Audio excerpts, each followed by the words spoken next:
It's one thing to ask for a higher salary. It's another to provide proof that you're worth the extra money. Let's take a look at how you should approach negotiating your salary.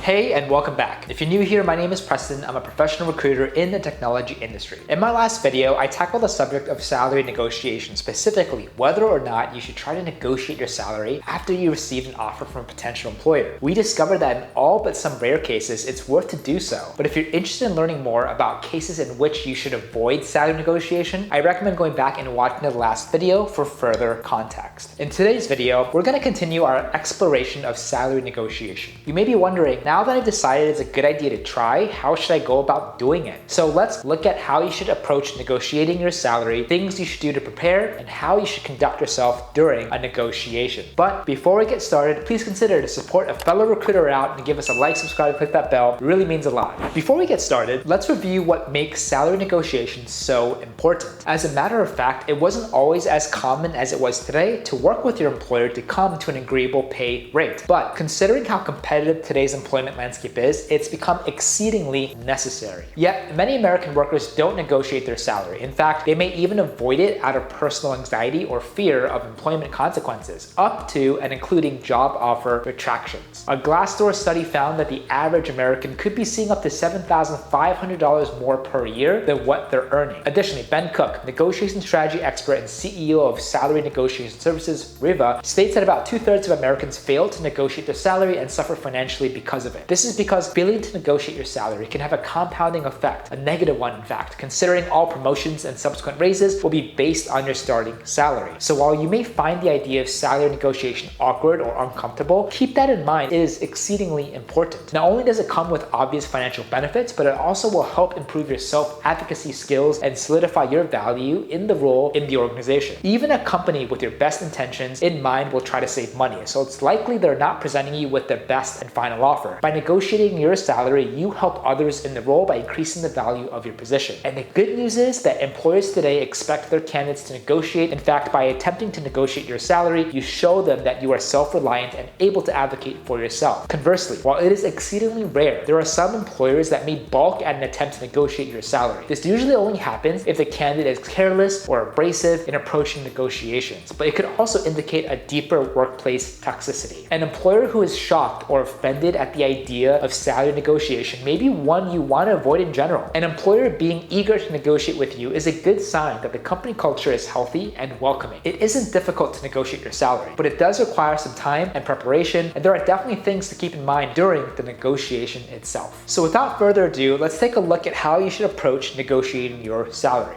Preparation.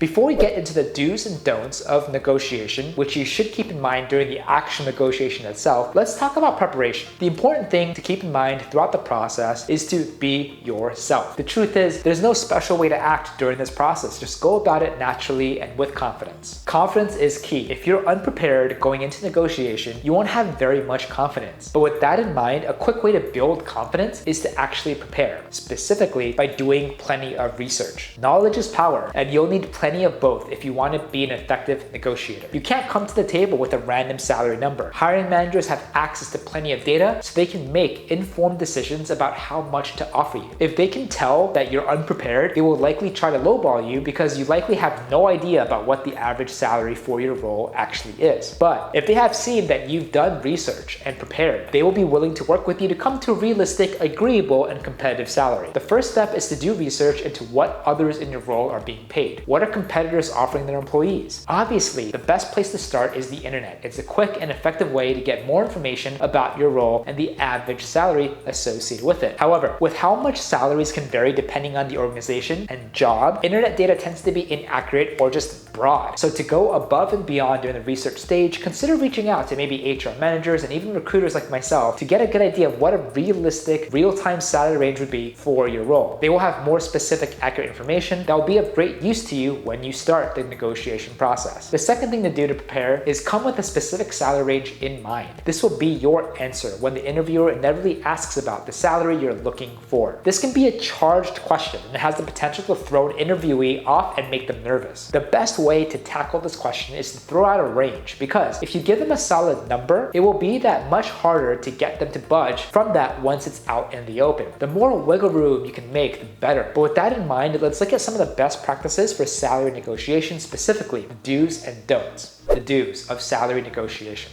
Here are some positive things that you can do during your salary negotiation to help improve your chances of coming to a lucrative agreement.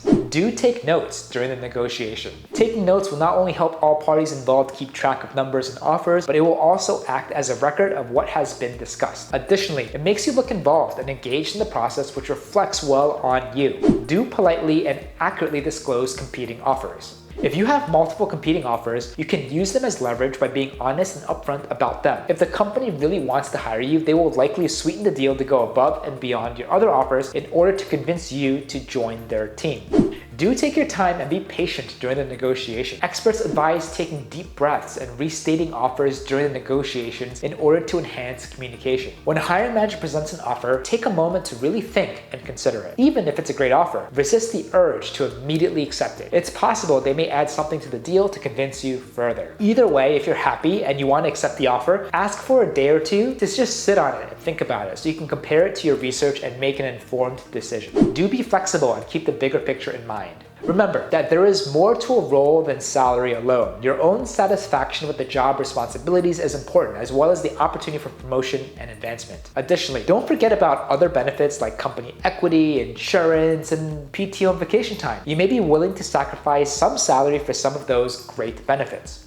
Do ask questions. So the better you can understand the organization and its payment structure, the more informed that you'll be. Always remember to ask clarifying questions to make sure nothing falls by the wayside or is misunderstood. And do provide valid and tangible reasons for a pay raise. It's one thing to ask for a higher salary. It's another to provide proof that you're worth the extra money. Point to your performance and accomplishments and be ready to sell yourself. Be precise and specific. You can prepare for this step by keeping records of your work accomplishment. Do follow up after the negotiation. A thank you note is polite and reflects well on you. The don'ts of salary negotiation. So with those in mind, here are some things you should avoid during salary negotiation. Don't inflate or lie about your previous salary. When a potential employer asks about your previous or current salary, it may seem tempting to beef it up in order to hopefully increase the amount you've offered. Don't. Employers can easily do research on their own to find out more about your current salary, up to and including contacting your former workplace. If you're caught in a lie, it will 100% reflect poorly on you. Don't be stubborn. Remember, a negotiation is not about getting 100% your way. It's a two-way street. A company's goal is to save money, so they won't always come at you with their best and final. But keep this in mind though, if they don't accept your proposal either, you want to also show that you're flexible by continuing to politely work with them until you come to an agreement. Don't think of it as a battle. Negotiation is not a competition. After all, the person you're negotiating with could be your future employer or manager. You do not want to get off on the wrong foot by being aggressive or adversarial. Negotiation is solving a problem and coming to an agreement between two parties. Look at it as working with them, not against them. Don't take no for an answer, but don't force the issue.